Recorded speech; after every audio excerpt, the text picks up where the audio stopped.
नमस्कार, जय हिंद साथियों। स्वागत करता हूं आप सभी का आज की क्लास में। और प्रिय साथियों, आज की क्लास का अपना पहला प्रश्न है। देखिएगा, साइकोलॉजी यानी कि मनोविज्ञान शब्द का सबसे पहले प्रयोग किसके द्वारा किया गया है साथियों? देखिए, रुडोल्फ गोयलकर द्वारा, गिलफोर्ड द्वारा, स्किनर द्वारा अथवा पावलोव द्वारा साथियों। तो यहाँ पर साइकोलॉजी यानी कि साइकोलॉजी शब्द का जो सर्वप्रथम प्रयोग किया गया साथियों, वह किया गया रुडोल्फ गोलकाय द्वारा किया गया। इसको आपको ध्यान में रखना है साथियों। देखिए, प्रश्न आया HP टेट में आया। देख, अब यहाँ पर इसकी बात करते हैं साथियों।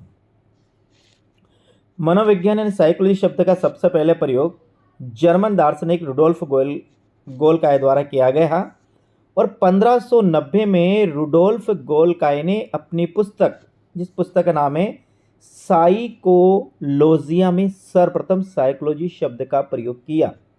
तो आप मेरे साथियों ध्यान रखना, साइकोलॉजी शब्द का जो सर्वप्रथम प्रयोग किया रुडोल्फ गोलकाय द्वारा किया गया। कब किया? 1590 में किया। इनके द्वारा कौन सी पुस्तक में किया गया? तो वह साइकोलॉजिया नामक की नाम की पुस्तक में रुडोल्फ गोयल द्वारा 1590 में साइकोलॉजी शब्द का प्रयोग किया गया साथियों। आपको ऐसे ध्यान रखना है। अगला प्रश्न की बात करते हैं साथियों। तो अगला प्रश्न अपने पास आता है, ये रहा 23वां प्रश्न। साइकोलॉजी शब्द की उत्पत्ति हुई है साइचेक प्लस लोगो यूनानी भाषा के दो शब्दों से लोगोस और साइको से, अथवा जर्मन भाषा के शब्द से, इनमें से कोई नहीं। तो यहाँ पर साथियों अपना जो आंसर होगा वो ए होगा। साइके प्लस लोगोस जो यूनानी भाषा के दो शब्द हैं, इन दोनों शब्दों से मेरे साथियों साइकोलॉजी शब्द की उत्पत्ति हुई है। ये अपने ध्यान में रखना, यानी कि ए अपना सही आंसर होगा। आगे हम बात करते हैं अपन। देखिए, इस बार एक बार व्याख्या देखते हैं। व्याख्या क्या कहती है? मनोविज्ञान को अंग्रेजी में साइकोलॉजी कहते हैं। साइकोलॉजी शब्द की उत्पत्ति यूनानी भाषा के दो शब्द साइक के प्लस लोगोस से मिलकर बना है। साइच एक शब्द अर्थ आत्मा होता है, जबकि लोगोस का अर्थ होता है अध्ययन। अर्थात साइकोलॉजी शब्द का अध्ययन हुआ, अर्थ हुआ आत्मा का अध्ययन ही साइकोलॉजी शब्द का अर्थ है। जबकि साथियों वर्तमान में मनोविज्ञान द्वारा किसका अध्ययन किया जाता है? व्यवहार का अध्ययन किया जाता है। ये आत्मा का अध्ययन नहीं करती है, ये ध्यान रखना है। अतः अंग्रेजी शब्द साइकोलॉजी का शाब्दिक अर्थ है आत्मा का अध्ययन, यानी कि मनोविज्ञान का शाब्दिक अर्थ या साइकोलॉजी का शाब्दिक अर्थ देखें तो ये होगा आत्मा का अध्ययन। ये आपको ध्यान में रखना है। अगले प्रश्न की बात करते हैं मेरे साथियों। अगला प्रश्न आता है, आधुनिक मनोविज्ञान के जनक कौन है? विलियम जेम्स है, वाटसन है, एस बांडुरा, या इनमें से कोई नहीं? तो मेरे साथियों आपका ध्यान रखना है, आधुनिक मनोविज्ञान के जो जनक है वो विलियम जेम्स को साथियों आधुनिक मनोविज्ञान का जनक माना जाता है। आपको ध्यान में रखना है साथियों। आगे इस प्रश्न की अपन व्याख्या के बारे में व्याख्या देखते हैं। किस प्रकार की व्याख्या, बहुत बड़ी व्याख्या है, लेकिन इसको हम देखते हैं साथियों।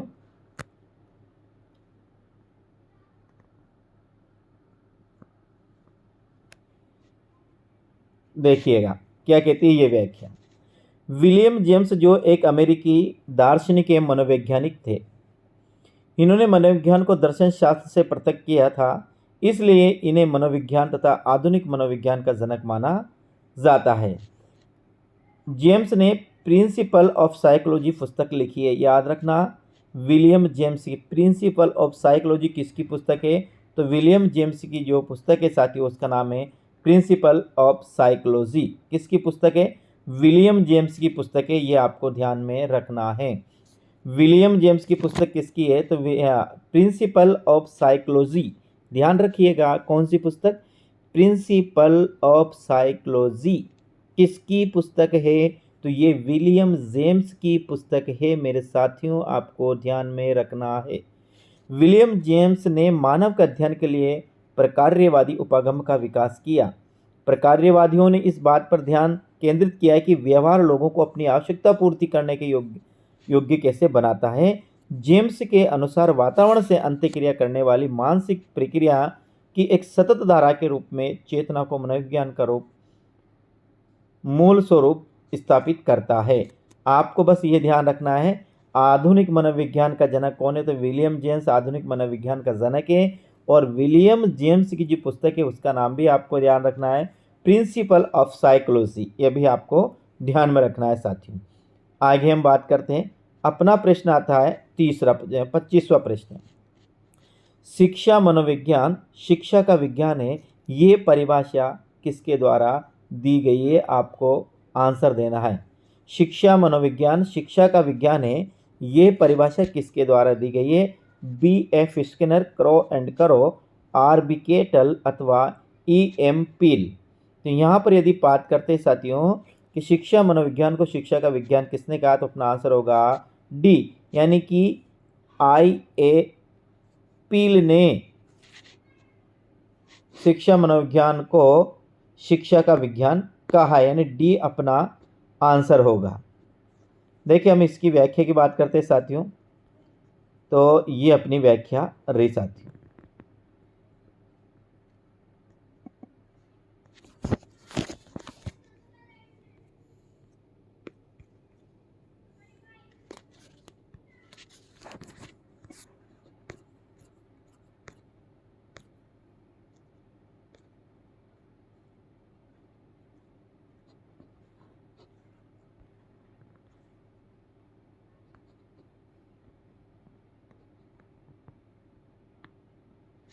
देखिएगा, शिक्षा मनोविज्ञान शिक्षा का विज्ञान है, यह है परिभाषा IAPL के द्वारा दी गई है। IPL ने बताया कि मनोविज्ञान के सिद्धांतों का शिक्षण प्रक्रिया में इस्तेमाल करना और शैक्षिक समस्याओं के समाधान में प्रयोग करना शिक्षा मनोविज्ञान के क्षेत्र को परिभाषित करता है। शिक्षा मनोविज्ञान शिक्षा की समस्या का विवेचन, विश्लेषण एवं समाधान करता है, अतः शिक्षा मनोविज्ञान शिक्षा का विज्ञान है। ये आपको ध्यान में रखना है। आगे हम प्रश्न की बात करते हैं साथियों, तो अगला प्रश्न अपना कौन सा है, ध्यान से देखिए। अगला प्रश्न की बात करते हैं तो अगला प्रश्न अपना आता है 26वां, और ये प्रश्न क्या पूछता है? एक शिक्षक अपने विद्यार्थियों की क्षमताओं को समझने का प्रयास कर रहा है, उसके इस उद्देश्य से निम्न में से कौन सा क्षेत्र संबंधित है? शैक्षिक समाजशास्त्र है, सामाजिक दर्शन, माध्यम मनोविज्ञान अथवा शैक्षिक मनोविज्ञान। एक बार पुनः, एक शिक्षक अपने विद्यार्थियों की क्षमताओं को समझने का प्रयास कर रहा है। तो यहाँ पर 26वां प्रश्न की बात करते हैं तो इसका आंसर क्या होगा? तो यह साथियों आंसर होगा शैक्षिक मनोविज्ञान। शैक्षिक मनोविज्ञान जब आदमी को या अध्यापक को अच्छी तरह से याद होगा तो वह साथियों किसी भी विद्यार्थी की क्षमता को आसानी से वो पहचान सकता है। अब देखिए इसकी हम बात करते हैं।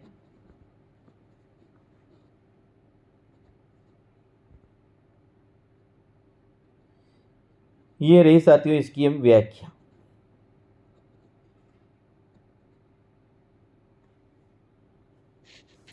एक शिक्षक अपने विद्यार्थी की क्षमता को समझने का प्रयास कर रहा है, उसके इस उद्देश्य से शैक्षिक मनोविज्ञान का क्षेत्र संबंधित है, क्योंकि शिक्षा मनोविज्ञान के अंतर्गत बालक व्यवहार, योग्यता, क्षमता, अधिगम शैली, विकास प्रक्रिया, रुचि, अभिप्रेरणा, आवश्यकता, चिंतन, अवधान आदि के विषय में अध्ययन करता है। शिक्षा मनोविज्ञान का मुख्य उद्देश्य शिक्षकों के आवश्यक कौशल एवं क्षमताओं को इस लायक बनाना कि वे विभिन्न शैक्षिक स्तरों पर विद्यार्थियों के व्यवहार को समझ सके, नियंत्रित कर सके तथा उसके बारे में पूर्व कथन कर सके। शैक्षिक मनोविज्ञान सामाजिक दर्शन तथा माध्यम मनोविज्ञान के क्षेत्र की क्षमताओं को समझने का प्रयास से संबंधित नहीं है, अतः विकल्प अपना क्या होगा? विकल्प डी अपना सही आंसर होगा, यानी कि डी की बात करते तो अपना होगा शैक्षिक मनोविज्ञान। प्रश्न नंबर बात करते हैं 27वीं की, निम्न में से किसका अध्ययन मनोविज्ञान एवं शिक्षण शास्त्र के प्रतिच्छेद बिंदु पर स्थित है? सकारात्मक मनोविज्ञान, औद्योगिक मनोविज्ञान, संगठनात्मक मनोविज्ञान, शैक्षिक मनोविज्ञान। तो यहाँ पर 2700 प्रश्न के आंसर की बात करते हैं तो यहाँ पर भी अपना आंसर क्या होगा, डी अपना सही आंसर होगा। यानी कि मनोविज्ञान एवं शिक्षण शास्त्र के प्रतिच्छेद बिंदु स्थित है किस पर, शैक्षिक मनोविज्ञान पर। तो अपना आंसर क्या होगा, शैक्षिक मनोविज्ञान सही आंसर होगा। अगला प्रश्न की बात करते हैं साथियों, 28वां है, शैक्षिक मनोविज्ञान क्या नहीं है, व्यवहारिक विज्ञान, प्रयुक्त विज्ञान, आदर्शमूलक विज्ञान अथवा सामाजिक विज्ञान। तो यहाँ पर अपन बात करते हैं साथियों, शैक्षिक मनोविज्ञान क्या नहीं है, तो ये आदर्शमूलक विज्ञान नहीं है, ये व्यवहारिक विज्ञान है, प्रयुक्त विज्ञान है और सामाजिक विज्ञान है। तो मेरे साथियों यहाँ पर अपना आंसर होगा शी, यानी शैक्षिक मनोविज्ञान है वो आदर्शमूलक विज्ञान है। आगे हम बात करते हैं, अब देखिए इसकी व्याख्या की बात करते हैं। व्याख्या क्या कहती है साथियों इसकी, शैक्षिक मनोविज्ञान आदर्शमूलक विज्ञान नहीं है। आपको ध्यान में रखना है कि शैक्षिक मनोविज्ञान आदर्शमूलक विज्ञान नहीं है, यह व्यवहारिक विज्ञान, प्रयुक्त विज्ञान तथा सामाजिक विज्ञान है। शैक्षिक मनोविज्ञान व्यक्ति के व्यवहार का तथा विभिन्न समस्याओं का अध्ययन शैक्षिक परिस्थिति में करता है। यह अध्ययन एक विधि से किया जाता है। विधि का अर्थ उस प्रणाली या तरीके से है जिसकी सहायता से व्यक्ति के व्यवहार का अध्ययन, विश्लेषण और व्याख्या करके एक निष्कर्ष पर पहुंचा जाता है।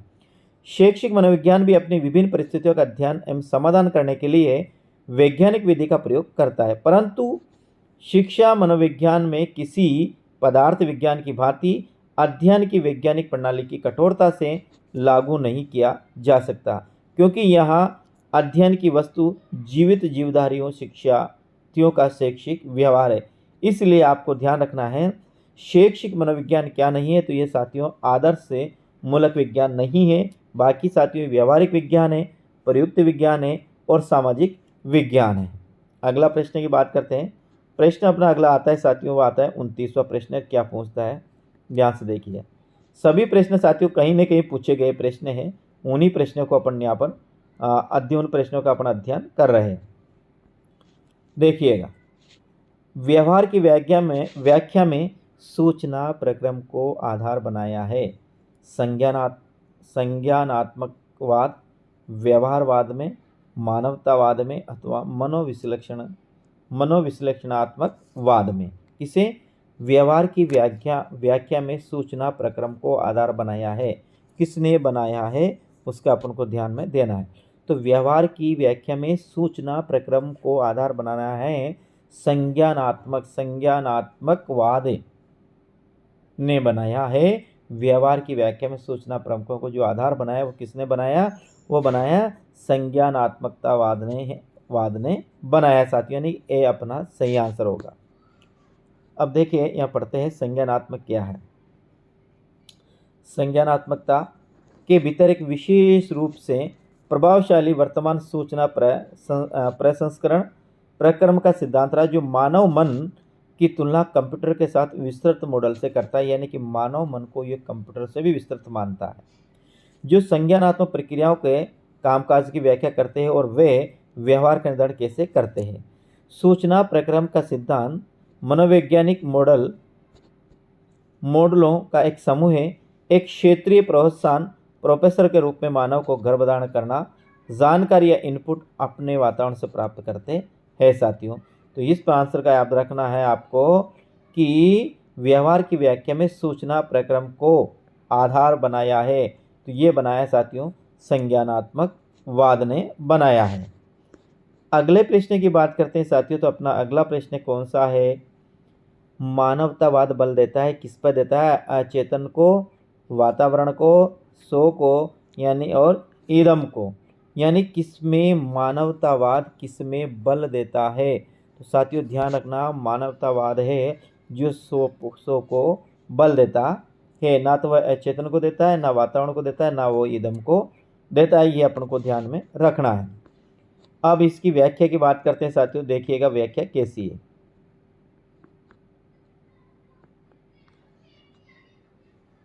देखिएगा, मानवतावाद सो एंड शेल्प को बल देता है। कार्ल रोजर्स मानवतावादी और नैदानिक मनोविज्ञान में योगदान करते हैं। कार्ल रोजर्स कुछ अन्य प्रसिद्ध विद्वानों के बहुत करीब थे जो मानवतावादी मनोविज्ञान के मौलिक विचारों की योजना के प्रभारी थे। उपचारात्मक क्षेत्र में काम करने वाले एक और प्रभावशाली मानवतावादी मनोवैज्ञानिक का मानना है कि लोग मूल रूप से अच्छे हैं, वे खुद को वास्तविक बनाने की क्षमता को पूरा करने के लिए प्रेरित करते हैं और वे यह अपने स्वयं के व्यवहार को चुनने की क्षमता रखते हैं। तो आपको ध्यान रखना है कि प्रश्न का मानवतावाद बल देता है, तो मानवतावाद साथियों वर्षों पे बल देता है। प्रश्न नंबर अपन 31 की बात करते हैं। इसका आंसर क्या है? 31 के आंसर की बात करेंगे तो ये बोल रहा है, निम्नलिखित में कौन सा मिलर तथा डोलार्ड द्वारा प्रदत्त अनुकरणात्मक व्यवहार का प्रकार नहीं है?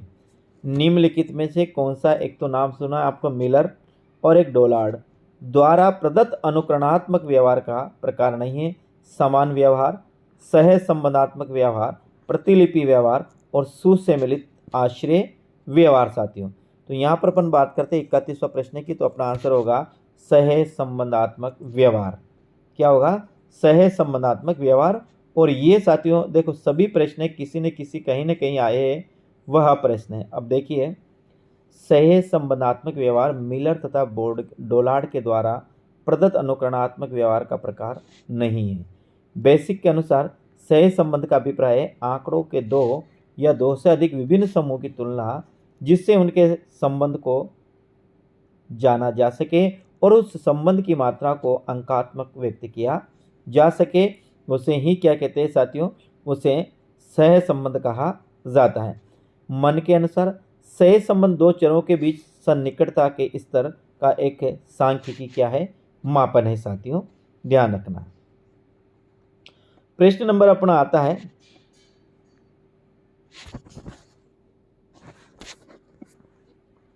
प्रश्न नंबर अपना आता है 32 और 32वां प्रश्न क्या पूछता है? देखिएगा, जब एक ही विषय के विकास का अध्ययन अधिक समावधि तक किया जाए तो उस अध्ययन को कहते हैं जीवन वृत्तांत अध्ययन, सर्व अध्ययन, अनुप्रस्थ काट अध्ययन, अनुदैर्घ्य अध्ययन साथियों। तो यहाँ पर हम बात करेंगे साथियों, तो अपना आंसर होगा नया सर्व अध्ययन आएगा। क्या आएगा? सर्व अध्ययन। प्रश्न को एक बार पुनः समझिएगा, जब एक ही विषय के विकास का अध्ययन अधिक समावधि तक किया जाए, यानी जब किसी हमारी रुचि यदि एक विषय में है लंबे समय तक, तो उस अध्ययन को सर्व अध्ययन कहा जाता है। इस बात को आपको ध्यान में रखना है साथियों। प्रश्न नंबर अपन बात करते हैं 33वां प्रश्न अपने पास आता है, और 33वां प्रश्न क्या पूछता है? ध्यान से देखिएगा। 33वां प्रश्न अपन से पूछता है, शिक्षा मनोविज्ञान की वह शाखा है जो शिक्षण एवं सीखने से संबंधित, यह कथन किसका है? प्रश्न को ध्यान से देखिए। शिक्षा मनोविज्ञान की परिभाषा दी है, मनोविज्ञान की वह शाखा है। कौन? शिक्षा मनोविज्ञान। शिक्षा मनोविज्ञान की एक शाखा है जो शिक्षण एवं सीखने से संबंधित है। ये किसके द्वारा कहा गया? प्रश्न 33 है और इसका आंसर होगा स्किनर। ये स्किनर की क्या साथियों? परिभाषा दी हुई है। आगे हम बात करते हैं, शिक्षा मनोविज्ञान की वह शाखा है जो शिक्षण एवं सीखने से संबंधित है। यह कथन मिलर के द्वारा दिया गया, क्योंकि यह उन कारकों और परिस्थितियों के बारे में गहन अध्ययन करता है जो सीखने को प्रभावित करते हैं। ये कक्षा में आने वाली समस्याओं के समाधान के लिए मनोविज्ञान के सिद्धांतों का अनुप्रयोग करता है। ये विद्यार्थियों और उनके मूल्यांकन के लिए विकसित तरीकों के बीच व्यक्तिगत अंतर को समझने में मदद करता है। ये आपको ध्यान में रखना है। अगला प्रश्न की बात करते हैं मेरे साथियों। प्रश्न नंबर अपना आता है 34वां। निम्नलिखित में से कौन सा मनोवैज्ञानिक व्यवहारवाद से संबंधित नहीं है? वाटसन, स्किनर, हल, अथवा साथियों फ्रायड। तो यहाँ 34वां प्रश्न की बात करते हैं साथियों, तो अपना आंसर क्या होगा? डी। ये मनोवैज्ञानिक है जो व्यवहारवाद से संबंधित नहीं है। ये किससे है? ये मनोविश्लेषणात्मकवाद से संबंधित है। कौन? फ्रायड है। ये व्यवहारवाद से संबंधित नहीं है। बाकी वाटसन है, स्किनर है और ये व्यवहारवाद से संबंधित है। इन्होंने व्यवहारवाद से संबंधित सिद्धांत दिए हैं साथियों। देखिए आगे देखिएगा, फ्रायड मनोवैज्ञानिक व्यवहारवाद से संबंधित नहीं है, जबकि वाटसन, स्किनर, हल मनोवैज्ञानिक व्यवहारवाद से संबंधित है। मनोवैज्ञानिक परिप्रेक्ष्य का विकास सिगमंड फ्रायड के द्वारा किया गया है। मनोविश्लेषक परिप्रेक्ष्य में व्यवहार एवं मानसिक क्रियाओं को समझने एवं व्याख्या में अचेतन, अनुप्रेरक एवं शेष्यावस्था व पूर्व बाल्यावस्था की अनुभूतियों पर अधिक ध्यान दिया जाता है। इस विचारधारा के अनुसार मानव व्यवहार का प्रमुख निर्धारक उसका अचेतन होता है, जबकि व्यवहारवादी परिप्रेक्ष्य की मान्यता है कि प्राणी के व्यवहार का निर्धारण वस्तुतः अधिगम, अनुभव तथा वातावरणीय कारकों द्वारा होता है। साथियों, ये अपन को ध्यान में रखना है। अगला प्रश्न की बात करते हैं साथियों, तो अगला प्रश्न कौन सा है? शिक्षा मनोविज्ञान की विषय वस्तु निम्न में से किन मुख्य कार्यों के आसपास घूमती है? शिक्षार्थी एवं अधिगम अनुभव, शिक्षक एवं अधिगम प्रक्रिया और सभी विकल्प सही है। तो यहाँ पर यदि हम आंसर की बात करते हैं तो अपना आंसर क्या होगा? सभी विकल्प सही है। यानी कि अपन ने देखा शिक्षा 3 की त्रिमुखी प्रक्रिया कौन सी? एक शिक्षार्थी है और एक क्या है साथियों? एक शिक्षक है और एक क्या है? एक है पाठ्यक्रम। क्या है? इन पाठ्यक्रम, इन तीनों को मिलकर शिक्षा को एक त्रिमुखी कहा गया है। लेकिन ध्यान रखिएगा, सभी से घूमती है, शिक्षक एवं अनुभव अधिगम से, शिक्षक एवं अधिगम प्रक्रिया से, अधिगम प्रक्रिया से, तीनों से ये घूमती है साथियों। देखिए हम बात करते हैं, लिखा हुआ है शिक्षा मनोविज्ञान की विषय वस्तु विद्यार्थी एवं अधिगम अनुभव, शिक्षार्थी एवं अधिगम प्रक्रिया तथा अधिगम परिस्थितियों जिसे मुख्य कारकों के आसपास घूमती है। शिक्षा मनोविज्ञान की वे शाखा जो मानव व्यवहार के उन्नयन एवं परिमार्जन से संबंधित होती है। इसके अंतर्गत मनोविज्ञान के मूल संप्रतियों व सिद्धांतों का अनुप्रयोग शैक्षिक परिस्थितियों में किया जाता है साथियों। अगला प्रश्न की हम बात करते हैं।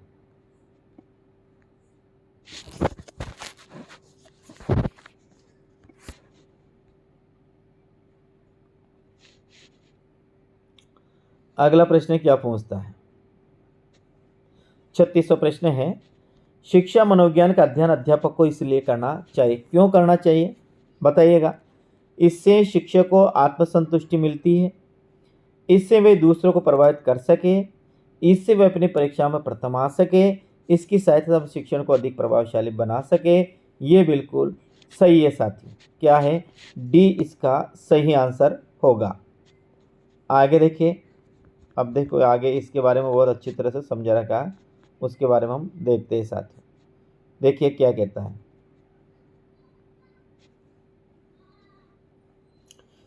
शिक्षा मनोविज्ञान का अध्ययन अध्यापक को इसलिए करना चाहिए, क्यों करना चाहिए? शिक्षक इसकी सहायता से अपने शिक्षण को अधिक प्रभावशाली बना सके। बिल्कुल सही है। शिक्षा मनोविज्ञान अध्यापक को शिक्षण सामग्री के उचित चयन तथा उसकी व्याख्या करने का ज्ञान कराता है। बिल्कुल राइट है। शिक्षण कार्य में अध्यापक को अनेक समस्याओं का सामना करना पड़ता है। इन समस्याओं के निदान तथा निराकरण में शिक्षा मनोविज्ञान अध्यापक की बहुत सहायता करता है। बिल्कुल करेक्ट है। शिक्षक अपने विद्यार्थियों की क्षमता को समझने का प्रयास करता है तथा उसी अनुरूप में उसमें सुधार करने का प्रयास करता है। साथियों ये सभी सही है। प्रश्न अगला की बात करते हैं साथियों, तो प्रश्न अपना यहाँ पर है 37वां। एक शिक्षक को अपने विद्यार्थियों की क्षमताओं को समझने का प्रयास करना चाहिए। निम्नलिखित में से कौन सा क्षेत्र इस सिद्धांत के साथ संबंध है? सामाजिक दर्शन, मीडिया मनोविज्ञान, शिक्षा मनोविज्ञान अथवा शिक्षा समाजशास्त्र। तो मेरे हिसाब से साथियों यहाँ पर यदि इनके आंसर की हम बात करते हैं तो आंसर क्या होगा? शिक्षा मनोविज्ञान अपना सही आंसर होगा। अगला प्रश्न 38वां है, छात्र अधिगम का वर्क मॉडल के द्वारा प्रस्तावित किया गया था। कोहलबर्ग द्वारा, नील फ्लेमिंग के द्वारा, पियाजे के द्वारा अथवा मेरे साथियों इरिक्सन के द्वारा। क्या छात्र अधिगम का वर्क मॉडल किसके द्वारा प्रस्तुत किया गया था? तो इसका आंसर आपको देना है, सही है, नील फ्लेमिंग। नील फ्लेमिंग ने छात्र अधिगम का वर्क मॉडल प्रस्तावित किया गया था साथियों। देखिएगा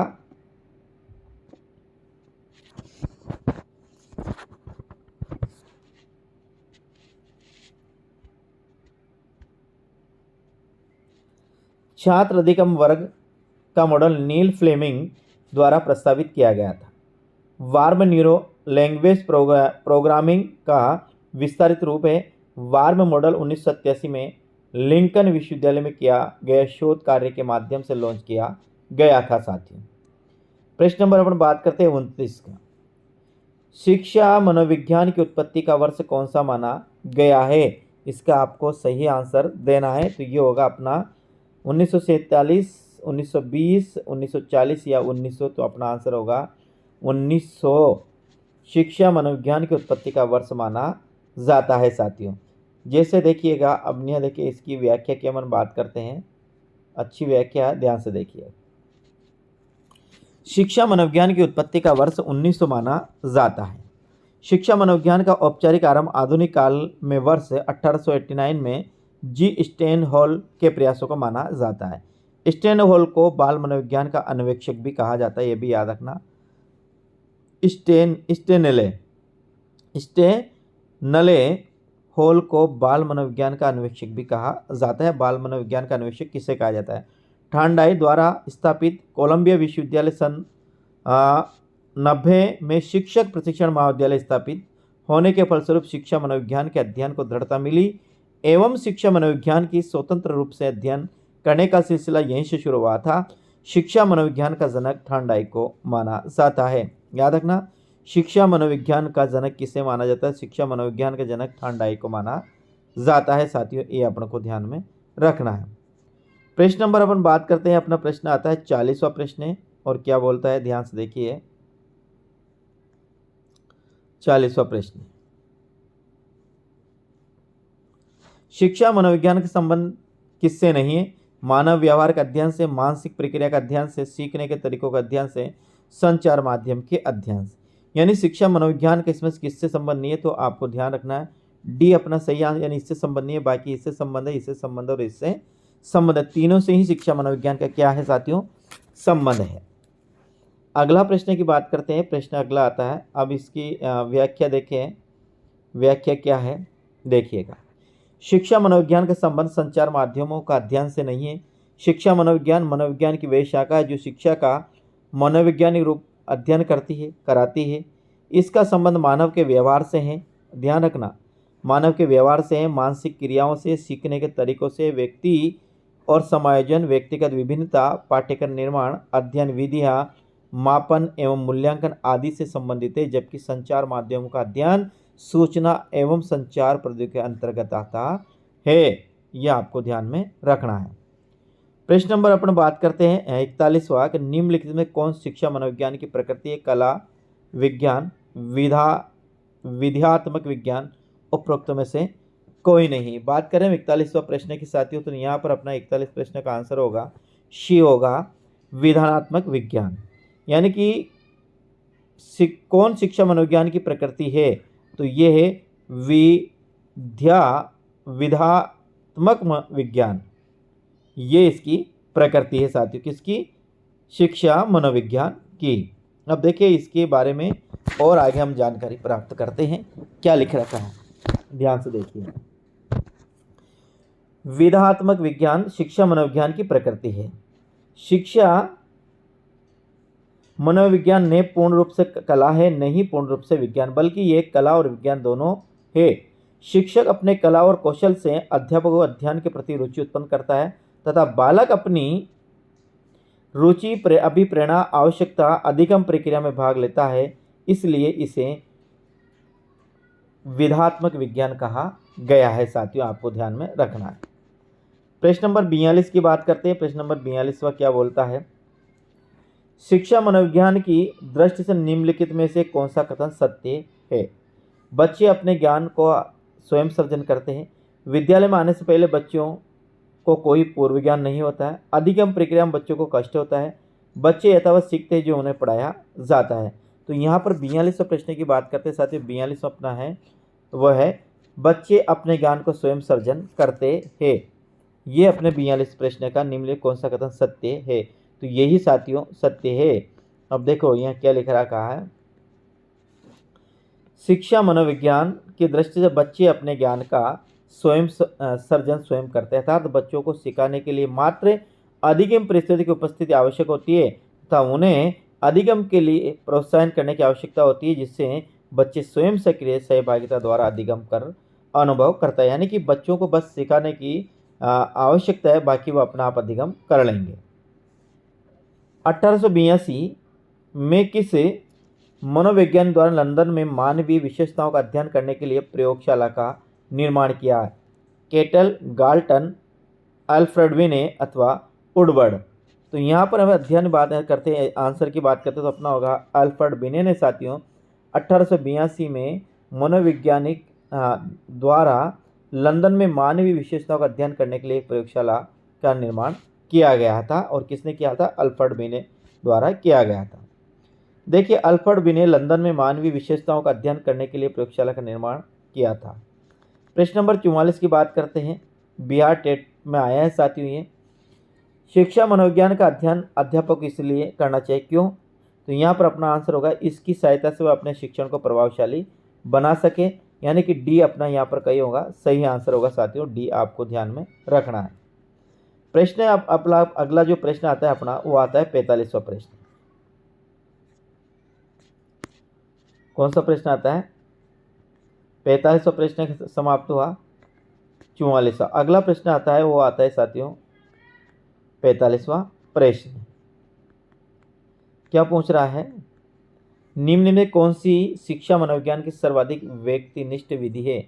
व्यक्तिनिष्ठ विधि के बारे में पूछा है, तो अपना आंसर क्या होगा? अपना आंसर होगा साथियों ए। क्या होगा?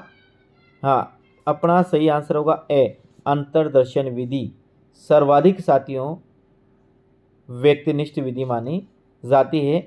यानी कि आंसर ए ही है साथियों। इसके पहले अपन ने 44वां देखा था, 44 का जो आंसर था डी सही है। अब यह देखिएगा, निम्न में कौन सी शिक्षा मनोविज्ञान की सर्वाधिक व्यक्तिनिष्ठ विधि है? तो वह अंतर्दर्शन विधि। अब देखिए अंतर्दर्शन विधि क्या है। शिक्षा मनोविज्ञान की सर्वाधिक व्यक्तिनिष्ठ विधि अंतर्दर्शन है।